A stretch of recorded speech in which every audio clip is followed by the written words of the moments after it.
terjadi perubahan yang besar, seperti orang-orang yang dalam mimpi. Waktu itu mulut kita akan penuh dengan tertawa, lidah kita akan penuh dengan sorak-sorai. Itulah tandanya Tuhan pulihkan umatnya. Ketika kita bersukaria, ketika kita bersukacita, ketika kita penuh dengan nyanyian dan tarian dan tertawa.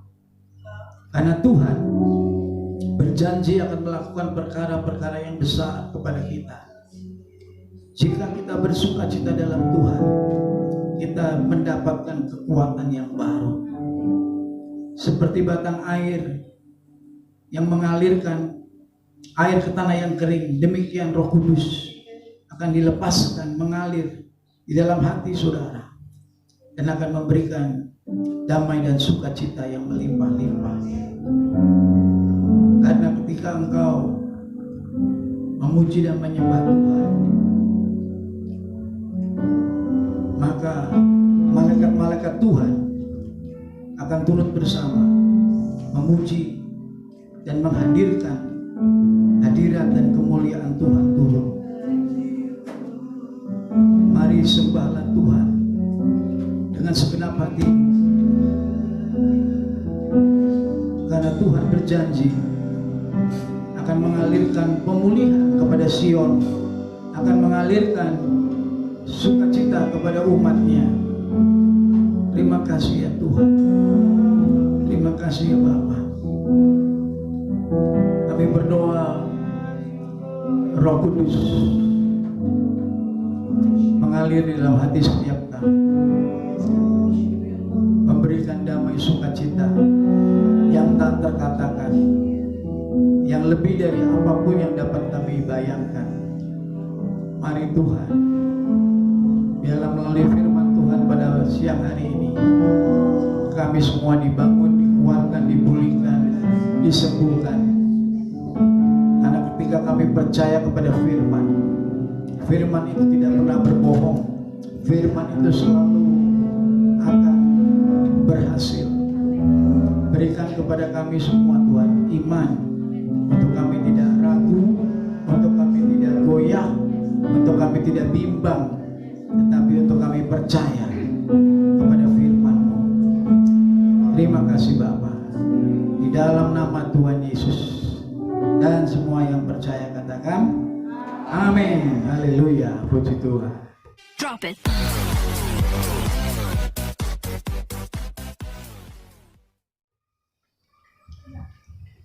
Haleluya. Saya akan menyampaikan firman Tuhan tentang pribadi Roh Kudus hari ini. Karena banyak orang Kristen yang tidak sungguh mengenal Roh Kudus, sehingga kehadiran Roh Kudus tidak disadari dan tidak memberi dampak kepada dia. Karena saudara hanya akan mengalami dampak dari kehadiran Roh Kudus kalau saudara menyadari.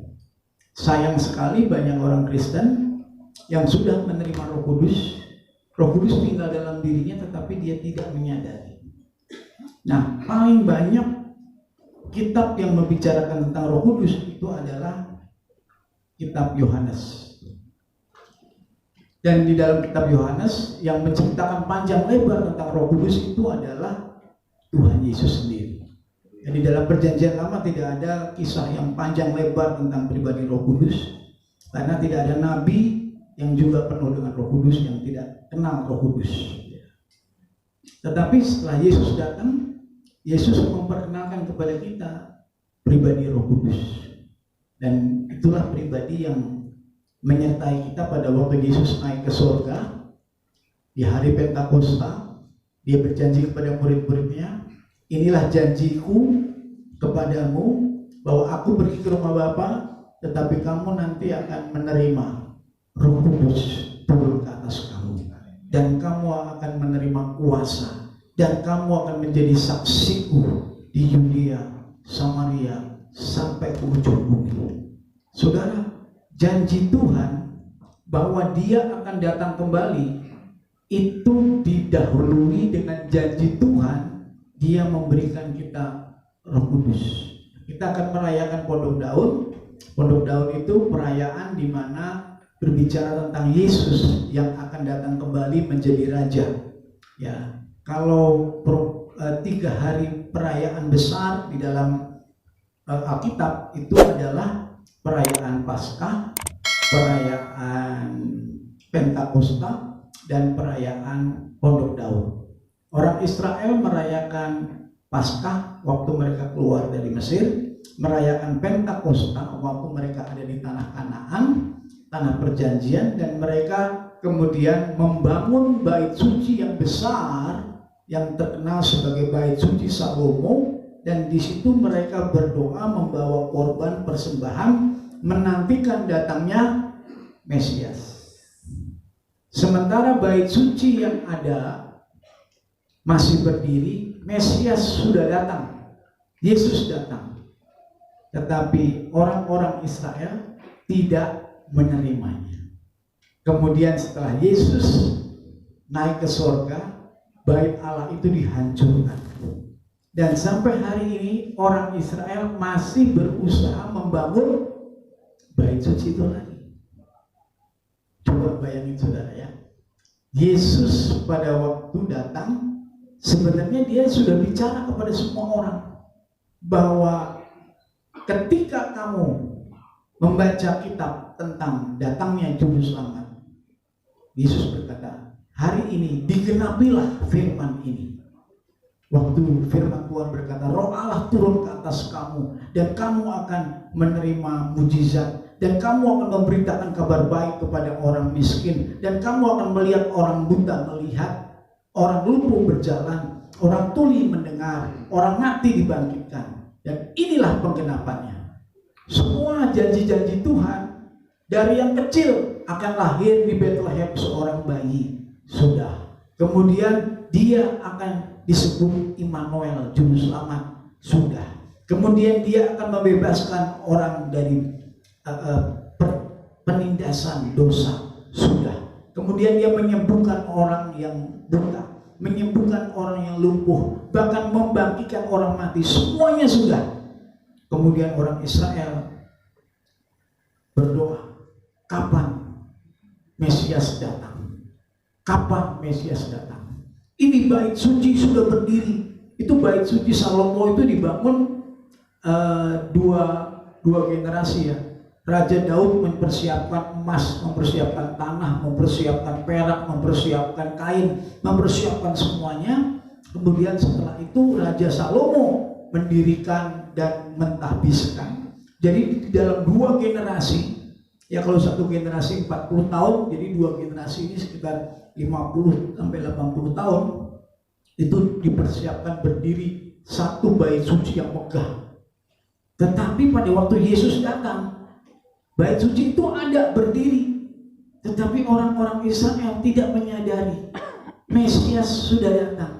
Padahal janji-janjinya sudah dilengkapin semua. Lahirnya di mana? Bethlehem. Kemudian dia akan membebaskan orang yang tertindas di dalam dosa iblis, dibebaskan. Orang yang buta akan melihat, dia melihat Yesus sembuhin orang buta. Dia melihat orang lumpuh berjalan. Orang-orang Israel melihat orang mati dibangkitkan.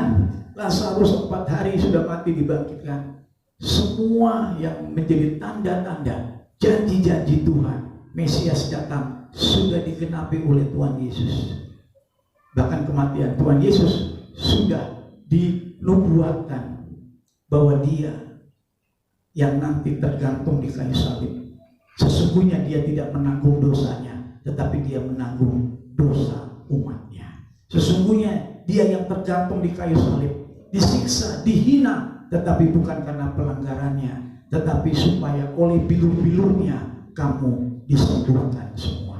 Itu semua yang perkataan janji-janji Tuhan tentang Yesus sudah dinubuatkan ribuan tahun sebelumnya. Dan waktu Yesus datang, waktu Yesus melakukan mujizat, waktu Yesus mati di kayu salib, itu semuanya adalah penggenapan daripada janji Tuhan.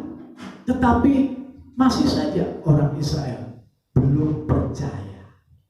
Mereka masih menanti. Ya, jadi kalau kita merayakan Pondok Daun, ini sama dengan orang-orang Israel. Mereka juga menantikan Pondok Daun. Mereka menantikannya Mesias itu datang, kita menantikannya, Raja kita, Raja segala raja kita akan datang dan akan membawa kita naik. Karena Yesus berjanji, aku akan naik ke surga, tetapi setelah itu aku akan datang kembali. Yesus akan datang kembali. Dia bilang, aku akan naik, tetapi nanti aku akan datang kembali menjemput kamu.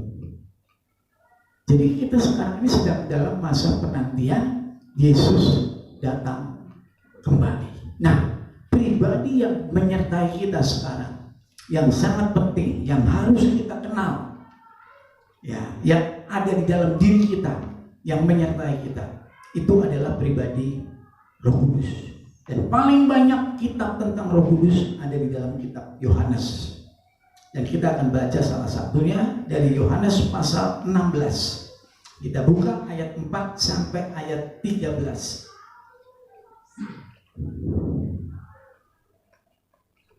Yohanes 16 ayat yang keempat. Saya baca yang genap dan Bapak Ibu baca yang ganjil ya. Tetapi semuanya ini kukatakan kepadamu, supaya apabila datang saatnya kamu akan ingat bahwa aku telah mengatakannya kepadamu. Hal ini tidak kukatakan kepadamu dari semula, karena selama ini aku masih bersama-sama dengan kamu. Tetapi sekarang aku pergi kepada Dia yang telah mengutus aku, dan tiada seorang pun di antara kamu yang bertanya kepadaku, kemana engkau pergi? Tetapi karena aku mengatakan hal ini kepadamu, sebab itu hatimu berduka cita. Namun benar yang kukatakan ini kepadamu, adalah lebih baik berguna bagi kamu jika aku tidak pergi. Sebab jika aku tidak pergi, penghibur itu tidak akan datang kepadamu. Tetapi jikalau aku pergi, aku akan mengutus Dia kepadamu. Dan kalau Ia datang, Ia akan menginsafkan dunia akan dosa, akan kebenaran, dan akan penghakiman. Penjelasannya ayat 9.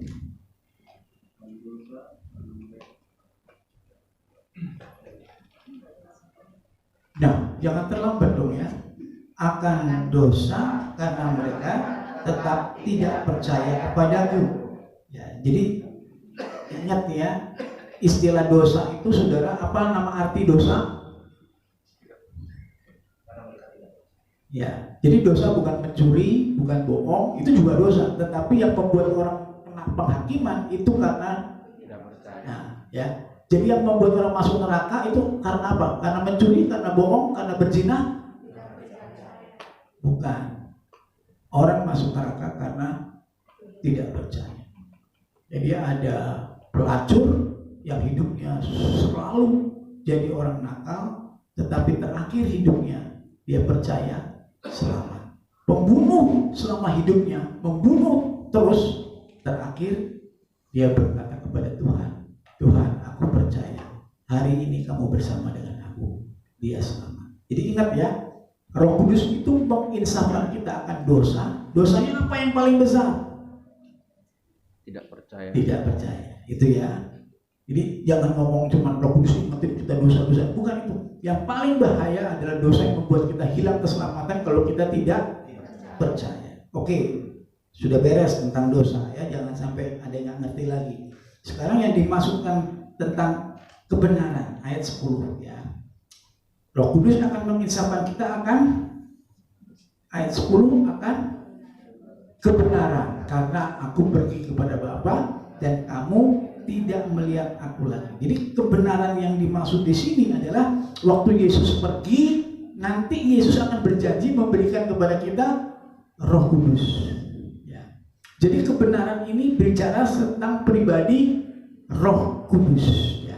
Jadi kalau kita sudah mengenal Yesus, kita percaya kepada Yesus, maka begitu Yesus pergi, kita akan menerima Roh Kudus. Jadi kepergian Yesus itu tandanya kedatangan dari Roh Kudus. Ya. Oke, itu kebenaran ya saudara ya, yang dinyatakan oleh Roh Kudus. Ayat 11 akan Penghakiman. Ya, penghakiman itu apa? Saudara berdosa langsung masuk neraka. Ya, saudara berdosa langsung akan dihukum sama Tuhan. Apa sih penghakiman?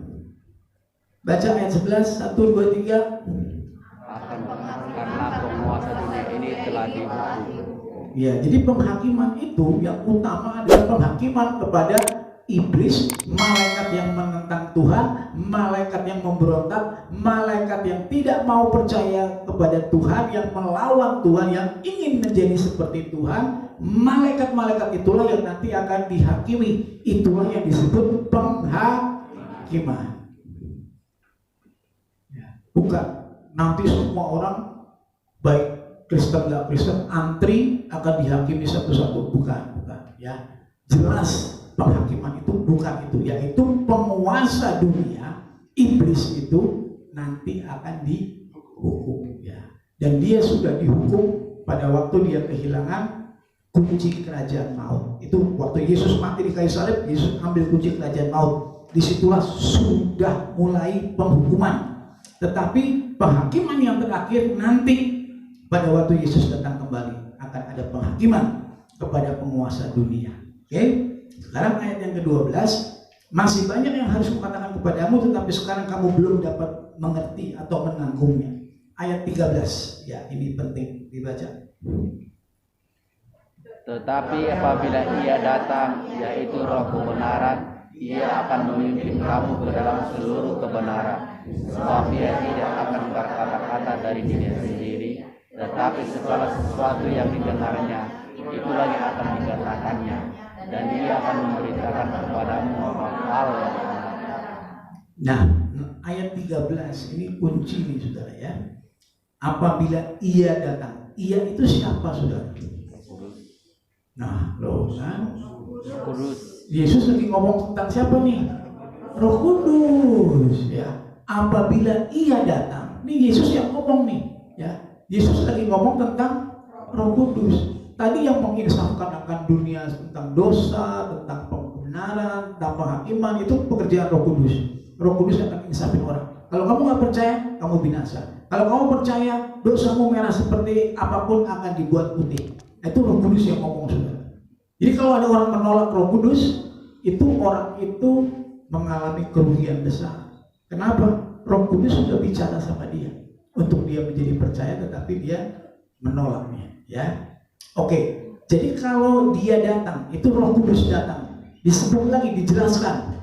Siapa itu? Roh Kudus itu siapa saudara? Ayat yang ke-13, dia adalah Roh kebenaran. Nah, ini dijelaskan lagi. Ya, jadi Roh Kudus itu adalah Roh kebenaran. Dan pekerjaannya Roh kebenaran itu ngapain saudara? Memimpin kamu ke dalam seluruh kebenaran. Nah, di dalam dunia ini ada fakta, peristiwa-peristiwa yang terjadi. Orang hidupnya sangat diombang-ambingkan oleh peristiwa-peristiwa, fakta-fakta yang terjadi. Ya, saya kasih contoh fakta yang pertama.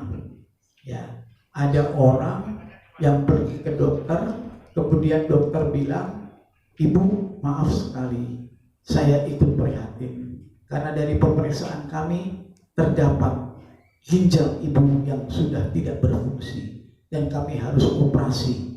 Ginjal ibu harus diambil karena sudah rusak, sudah busuk." Itu fakta saudara. Ada lagi satu lagi fakta yang mengatakan, "Bapak, klep jantung Bapak sudah tidak berfungsi. Klep jantung Bapak sudah rusak dan umur Bapak tidak lama lagi. Dan Bapak harus dilakukan operasi." Ada lagi orang yang diperiksa sama dokter dan kemudian, "Ibu, mohon maaf, Bapak juga, ibu ini mengalami gangguan di dalam rahimnya. Jadi Bapak dan Ibu tidak akan pernah punya anak selamanya." Ini fakta semua bukan saudara? Fakta bukan? Fakta ya. Tetapi Roh Kudus itu untungnya bukan disebut roh fakta. Untungnya gitu. Kudus itu disebut sebagai roh kebenaran. Dia akan memimpin kamu ke dalam seluruh kebenaran. Jadi walaupun ibu yang tadi divonis ginjalnya sudah rusak satu, harus dioperasi. Ibu yang satu bersama suaminya divonis tidak akan punya anak. Bapak yang satu divonis klep jantungnya sudah bocor, rusak, hidupnya nggak akan lama lagi. Ini semua fakta. Tetapi waktu saya bilang, Pak Suroto, ini bukan kebenaran. Kebenarannya oleh bilu Yesus, Bapak sudah disembuhkan. Maukah Bapak percaya kepada kebenaran? Maukah Bapak percaya kepada firman Tuhan yang adalah kebenaran? Roh Kudus akan menyatakan bahwa kebenaran untuk selamanya tidak berubah. Dia tetap akan menyembuhkan orang sakit. Kalau Pak Suroto mau percaya, tidak perlu operasi, Pak. Tuhan bisa sembuhkan.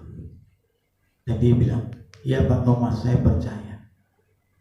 Dan kemudian 3 minggu kemudian dia rasa badannya sehat.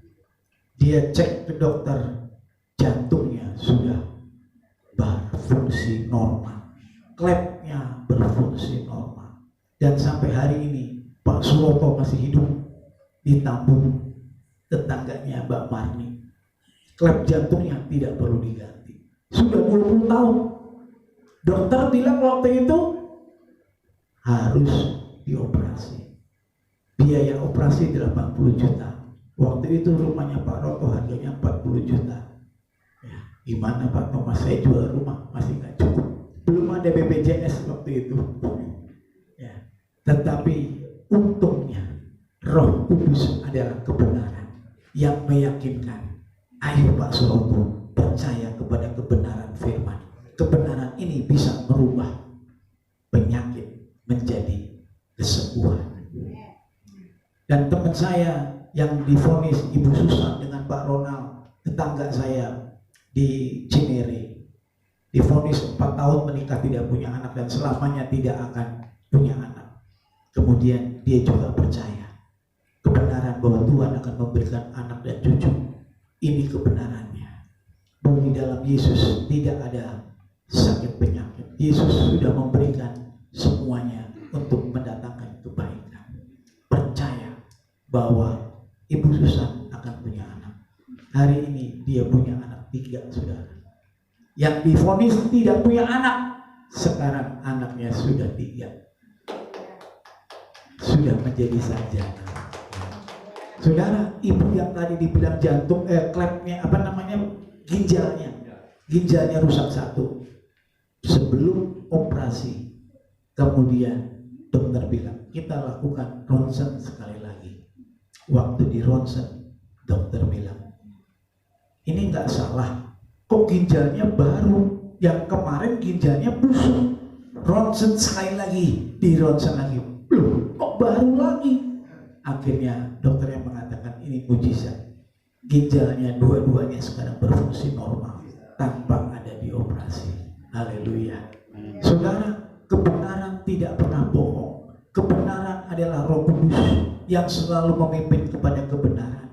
Tetapi seringkali manusia lebih senang percaya bukan kepada Roh Kudus, tetapi percaya kepada dustanya iblis. Sama-sama katakan, aku menolak dusta iblis dan aku percaya kebenaran Roh Kudus. Saudara, di dunia ini sayangnya banyak orang percaya kepada dustanya iblis. Ada seorang ibu yang percaya kepada dustanya iblis.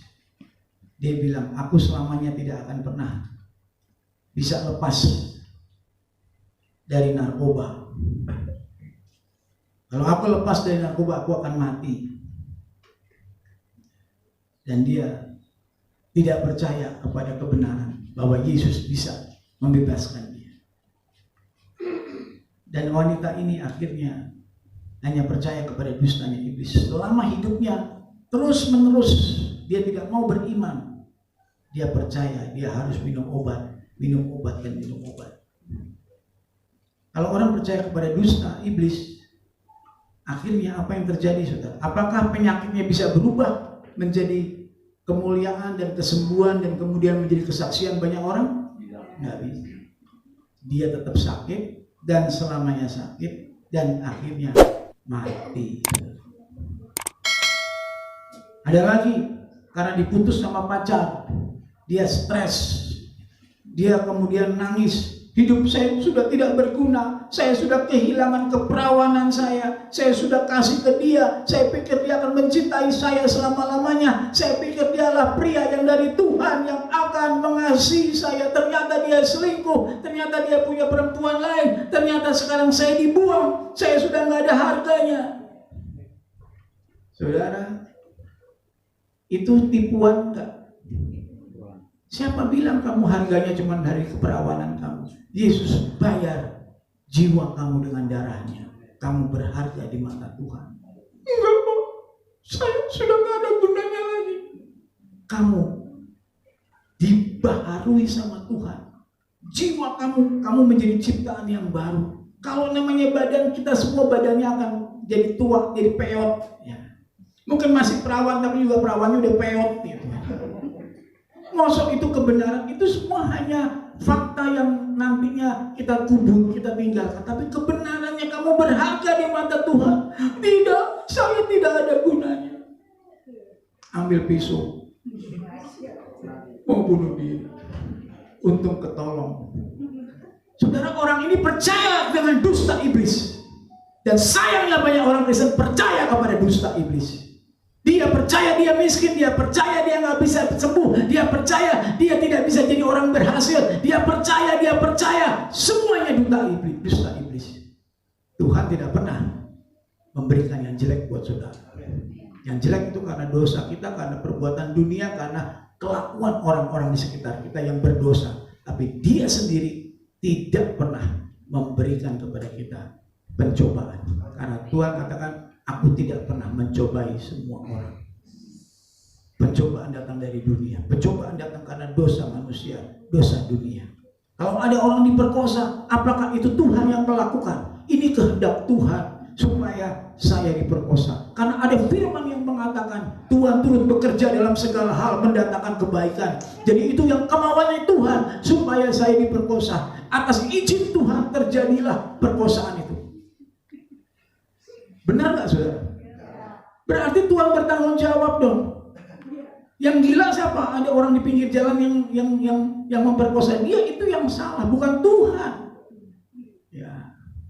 Tuhan tidak mengizinkan perkosaan terjadi. Tuhan tidak mengizinkan saudara masuk penjara. Tuhan tidak mengizinkan saudara berjudi. Ya, kalau supaya saudara jatuh, Tuhan bisa rubah itu untuk mendatangkan kebaikan. Amin. Jadi Roh Kudus memimpin saudara untuk percaya kepada firman Tuhan. Kebenaran itu tidak pernah berubah. Dia justru akan merubah keadaan saudara yang buruk menjadi baik. Asal kita percaya. Dan jangan percaya kepada dusta iblis yang mengatakan sesuatu yang memang fakta, tetapi itu bukan dari Tuhan. Saudara harus percaya kepada kebenaran yang akan merubah fakta itu yang buruk menjadi baik. Amen. Karena yang dari Tuhan hanya satu, yang baik semua. Tidak ada yang buruk dari Tuhan. Tuhan memberikan kepada kita roh kebenaran supaya kita percaya sehingga kita dipimpin dalam seluruh kebenaran. Amin. Haleluya. Mari kita berdoa. Terima kasih Tuhan oleh anugerah dan kasih karunia